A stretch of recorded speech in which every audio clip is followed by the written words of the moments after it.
Tamil cinema செத்துக்கிட்டு இருக்குது. தமிழ் சினிமாவில் வந்து இப்போது நல்ல கதைங்க இல்லை அப்படின்லாம் சொல்கிறாங்களே, அதுக்கான காரணம் இந்த மாதிரி கோமாளிங்க சினிமா இண்டஸ்ட்ரிக்குள்ளே வந்தது தான்.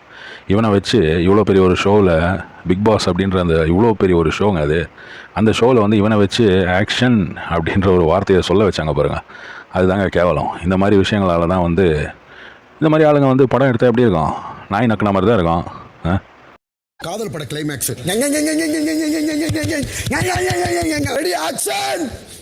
ஏண்டா வாட்டர் மெலன் அகாடமியா, இவன் ஒரு நடிப்பு யூனிவர்சிட்டி, அதுக்கு ஒரு அகாடமி, ஒரு பேர் வேறு.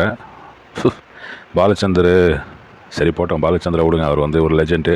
அதுக்கப்புறம் எவ்வளோ பெரிய பெரிய டைரக்டர்ஸ் இருந்திருக்காங்க நம்ம இதில், இப்போவும் இருக்காங்க. லோகேஷ் மாதிரி ஆளுங்கள்லாம் இருக்காங்கன்னு வைங்க.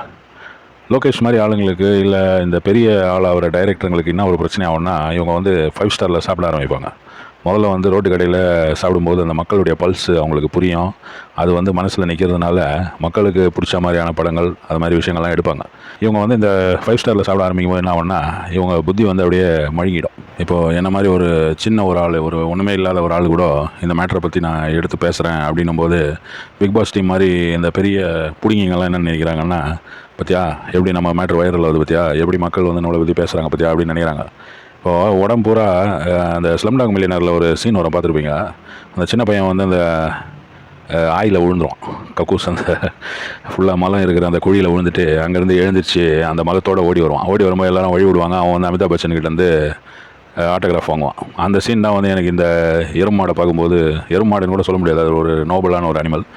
இந்த ஒரு மிருகத்தை பார்க்கும்போது எனக்கு ஞாபகம் வருது. இந்த ஒரு நிகழ்வு பிக் பாஸ் மாதிரி ஒரு பிளாட்ஃபார்மில் நடக்கும்போது அதை பார்க்கும்போது எனக்கு அதுதான் வந்து ரொம்ப ஒரு ஃபீலிங்காக இருக்குது. நான் இப்போ இதை சொல்லும்போது என்ன நினைப்பாங்க, அடா நீ என்னடா அவன் எப்படியோ சாதிச்சிட்டான் பாரு. அதாங்க நான் சொல்ல வர பாயிண்ட்டே அதுதான்.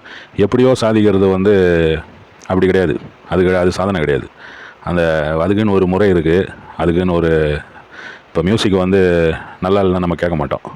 ஆனால் இந்த மாதிரி கோமாளித்தனம் கூட சொல்ல முடியாது, ரொம்ப கீழ்த்தரமான இந்த மாதிரி விஷயங்கள்லாம் செய்து ஒருத்தன் வந்து ஃபேமஸ் ஆகிறான்னும் போது அதை வந்து நம்ம பார்ப்போம். அதை பற்றி விமர்சனம் பண்ணுவோம். அந்த விமர்சனம் பண்ணுறதும் இவனுக்கு பாசிட்டிவாக தான் அமையுது. ஏன்னா இவனுடைய ஹேஷ்டேக் வந்து அப்படியே ஏறினே போகுது. எங்கே போய் முடியும்னு தெரியல. ரொம்ப இவ்வளோ நல்ல ஒரு ஷோ, இவ்வளோ நல்ல ஏடா கிரியேட்டிவ் டைரக்டராக உங்களுக்கு வந்து பண்ணுறதுக்கு ஒன்றுமே இல்லையாடா?